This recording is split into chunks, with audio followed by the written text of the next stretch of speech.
Digital Board Gamer here with a week in review for the first week of June, the 2nd through the 6th. Today we have a couple stealth releases to look at real quick. Show you what I mean by that. We have 7 beta games to look at and 2 full releases. First, I'm going to change things up. I'm going to actually flip the video around, and I'm actually going to do the forum stuff first because I think that's kind of interesting, then beta, and then the full releases, since many people already know the full releases by now. But I'll try this style and see if it works a little better.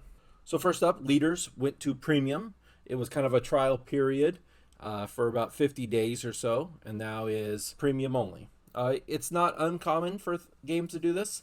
I wish I would know ahead of time which games were going to go on premium, but here we are. I don't usually put updates so much in my game, but I thought because of this right here, the mobile layout being improved, if you're somebody who plays on your phone a lot and you like Super, but you're frustrated about how it worked on your phone, it's been updated. Go check it out. This is the first of 4 stealth kind of launches. This one's not really a launch officially because it was already on BGA. It just kind of got removed and the second edition came out, and now it's full release. Now it's a full release from beta. Kind of in the same vein, King Domino actually got an upgrade as well. The new edition is available on BGA. You'll see 26 comments here. It's very decisive if people like it or not. I think a lot of people don't like the new edition. Let me know in the comments what you feel about this edition of King Domino. And then one of our true full releases, Blast Radius, came out.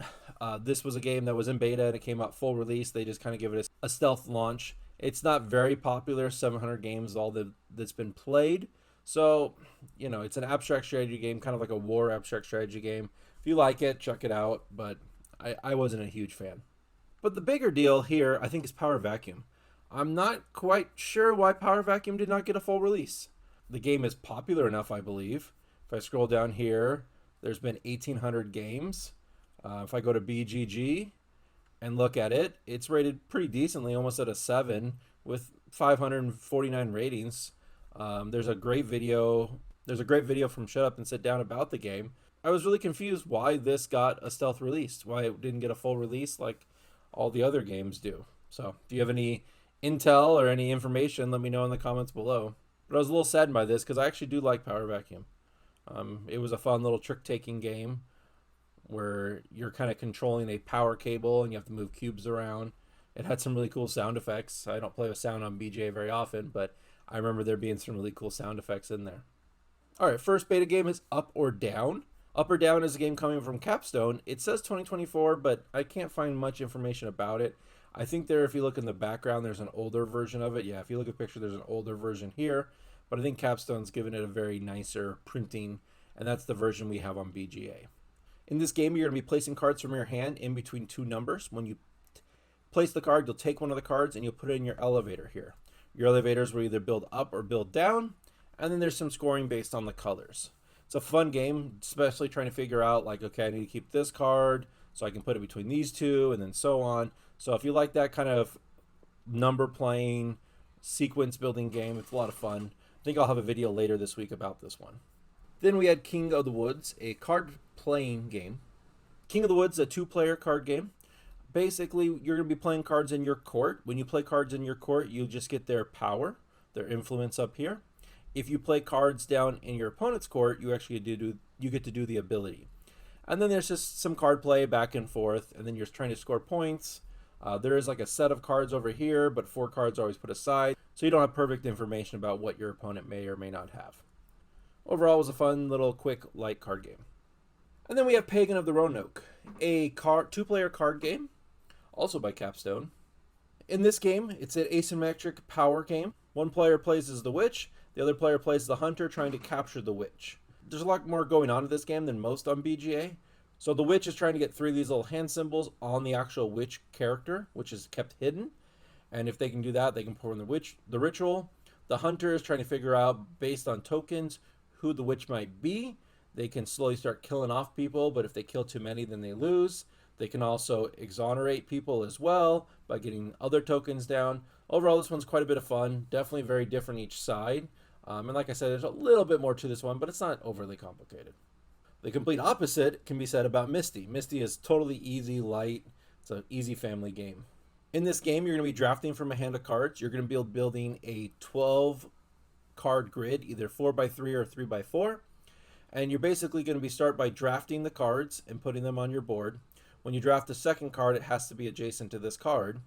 Once you build your grid out, you're actually going to resolve cards. You'll see a lot had arrows on it. Those cards will move over. If a card ever falls off the grid, it can't be scored. And then you're basically just going to go around and around and around. Once the whole grid is built, then you're actually going to resolve it. Certain cards will be moving different directions. Certain cards like the flower, the smiley face are worth more points. But then whoever has the most points win. But the big thing is these movement of cards. You want to try to put the cards together so you're only going to lose one, or maybe you won't even lose any cards with the movement. I only played it once, so I'm not 100% sure how you don't lose cards with movement. As far as I could tell, you had to lose one. And then we had Tiny Towns, a very popular game on BGG. In Tiny Towns, there's a bunch of cards here. These all kind of change from game to game. But what you're going to be doing is one person's going to say, add a wood. And everybody has to add a wood to their board. And you're going to be working to try to match these symbols here and build this. Normal Tetris rules apply. You can even flip them. Then you can remove all three of those, and on one of the spaces you can put a little cottage. And then they just all score points based on that. It's a very simple but a lot of fun. This is one of the games I think that's going to do very well on BGA here shortly. So if you like that kind of game, check this one out. And then we have Carpniches. I don't know if I butchered the name of that, but this is a abstract strategy style game. Very simple game. What you're going to be doing is one player is going to be playing the light color, one will be the darker color, and you're trying to get 3 in a row. When you remove a character from a stack, they can move exactly that number of spaces as it is tall, and you can go up, down, left, right, or diagonal. If a piece is covered by your opponent's piece, you obviously can't move it. And then you're just trying to get 3 in a row, like I said. And then we have Fai-Fo. Fai-Fo is a easy card hand management style game. In this game, every round you're going to be dealt a certain number of cards, and you're trying to collect the most money. The player who has the most money will actually win one of these cards here, and they're all worth a certain amount of points. After playing a card, so here I'll play a high one, and then we're all going to flip over all our cards here. The highest gets its money, and the second highest gets its money, and then the lowest card action there will be applied. So the highest will score money, the second highest will score money, and then the lowest one will activate the ability, at least in a 4-player game. And then once you played all your cards, the round is over. Whoever has the most money wins that contract. And then once all the contracts are over, I believe the game's over. I haven't finished my game yet. This came out very late on Friday. All right, then for our full releases, Monday, we had Inside Job. Inside Job is a trick-taking game. If you played Crew, you kind of have an idea, but if you've never played a trick-taking game, you probably need to play a regular trick-taking game first before you play any of these special versions. One player is going to be the insider. They don't want the missions to complete. There are 6 missions in this set that need to be finished with 5 players. It changes per player. And they have 9 cards to do it in, 9 rounds. You will have extra cards at the end of the game, so you can hold back cards, don't let your opponents see them, etc. But a mission just says the first and second card must be played the same suit. So this mission here, even though this player hasn't played, will be completed. And then whoever wins the trick gets the suitcase or the intel for that round. Now there's a card here. This makes this 13 actually a trump. If this player here was able to beat that 13 of the trump, they would get the normal intel plus any intel also put on cards. It's a little risky. The reason you might want to do that is because if you actually get all this intel required, you actually reveal yourself. And if you're the bad guy, you win. If you're not, you're an agent, then everybody knows at least you're clean. So if you like that kind of trick-taking, I think this one's better live. Check it out. And then lastly, we had Tower Up. Tower Up is a building drafting style game. Cool part about Tower Up is actually a 3D board. This is the only BGA game I know that has a 3D board in it. But what you're going to be doing is you're going to be either taking a card here, or you're going to be playing and building. Right now, I don't have any options to build, so I will have to take a card.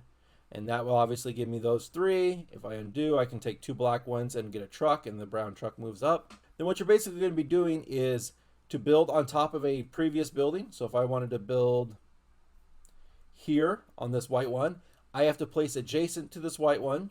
I have to put a brown and a white down and another color here. And then I can put a roof on the white one, the brown one, or whatever one I put here. Once buildings have roofs on it, like this 2 gray one, you would move up your track down here, 2 on the gray, or whatever color I put my roof on.